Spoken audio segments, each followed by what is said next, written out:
A pidgin language originates when speakers of two or more mutually unintelligible languages find themselves in a position where they need to communicate with each other. They have been known as makeshift, marginal, or mixed languages.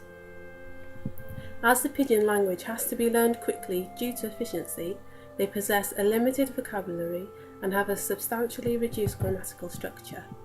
The process of grammatical and lexical reduction of a language is called pidginization.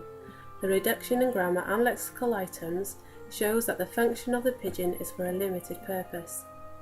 Despite pidgins having a limited vocabulary and lacking inflection, they do have a structure of their own.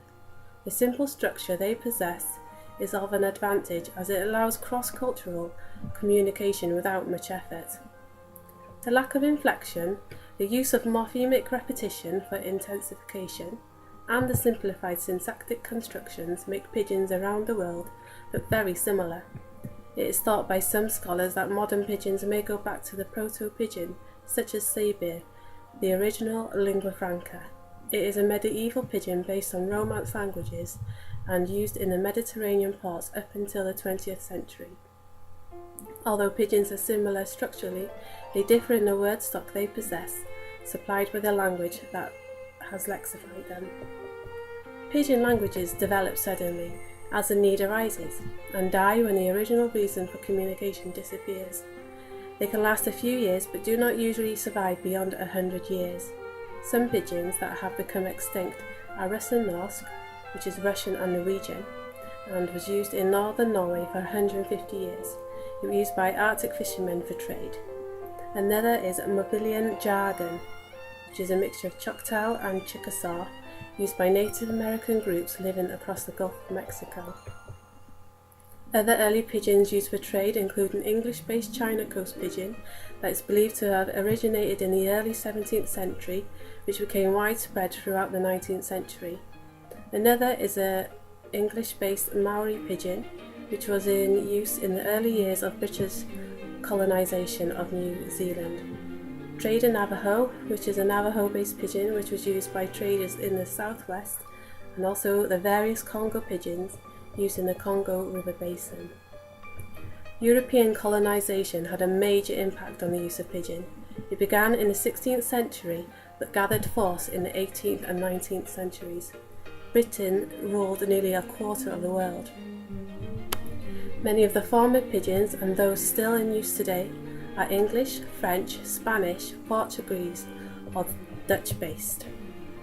One trade the Portuguese controlled was the shipments of slaves from Africa to the Caribbean, which had been colonised by the Spaniards. The pidgin had to be used when dealing with the African middlemen who traded slaves for other goods. The slave trade was made possible by merchants in the European cities.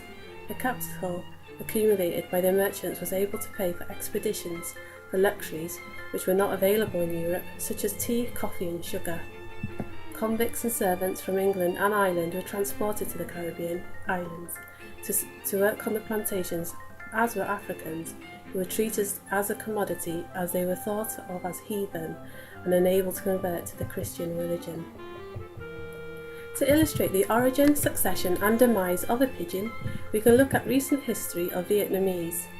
When Vietnam came under the rule of the French as part of Indochina, a French-based pidgin was used by both the French and Vietnamese. The pidgin, however, was no longer needed when the French were defeated at Dien Bien Phu in the year 1954. This resulted in the evacuation of the French forces. The French-based pidgin almost became extinct. Some years later, in the early 1960s, the US combat forces entered the Republic of Vietnam. Due to the arrival of the US forces, an English-based pidgin developed, assuming the role of the French-based predecessors. The year 1973 saw the US soldiers being withdrawn from Vietnam. This withdrawal, together with political events in 1975, saw an end to the influence of the United States on Vietnam, and an end to the new pidgin. A pidgin used by growing numbers of people can find itself calls for expansion, with an increase in vocabulary and the syntax becoming more elaborated. A writing system may be created and it may be used by the mass media. It can gain semi-official status and it may find itself being the mother tongue of the offspring in whose families it is regularly used. This process of expansion of a pidgin to other language functions is referred to as creolization, the resultant term being Creole. Thus, a Creole is a pidgin that has become the first language of a community. This process has taken place in Papua New Guinea. It began as an English-based pidgin with a limited function and has elevated itself to become one of the official languages, known as Tok Pisin or Neo-Melanesian. It is used in parliamentary debates and heard in university lecture halls.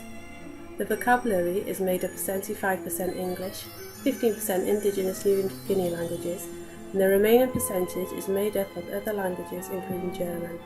What began as a contact language is now spoken by over 1 million people. World War II played a big part in the spreading of Tok Pisin. New Guinean men who were pushed into the different foreign armies only had Tok Pisin as a common language. As well as this, the widespread movements of indigenous peoples because of the war led to the spreading of the Tok Pisin language. In an English pidgin, the English language is the lexifier language, providing the main source of words. The words from the main source may have different pronunciations and meanings when in the pidgin language. For example, the word grass originates from the English word grass. In Tok Pisin it also means hair. It makes up the word mouse grass, which is moustache in English, and grass belong fes, which is beard in English. Inflectional suffixes such as the plural s and the possessive s are nouns which are found in standard English are a rarity in pidgin. Structures such as two book, two books, and the guile place, the girl's place, are more commonly found. In place of inflectional morphemes are functional morphemes, for example, where English would change you to your, as in your book, the English-based pidgin would use forms such as belong. The word order would be changed to a phrase like book belong you. This example is taken from an early stage of Tok Pisin. It shows how different the syntax is from the language from which the terms were borrowed and modified from. Here we have an example of a Creole language from Northern Australia. It contains a simple grammar and there is no inflection for case, gender or number. Belong is from English belong and corresponds to English of and the possessive s. The lexical item longa or alonga from the English word along serves as a general locative marker. The adjective is marked by pella, fellow, or one.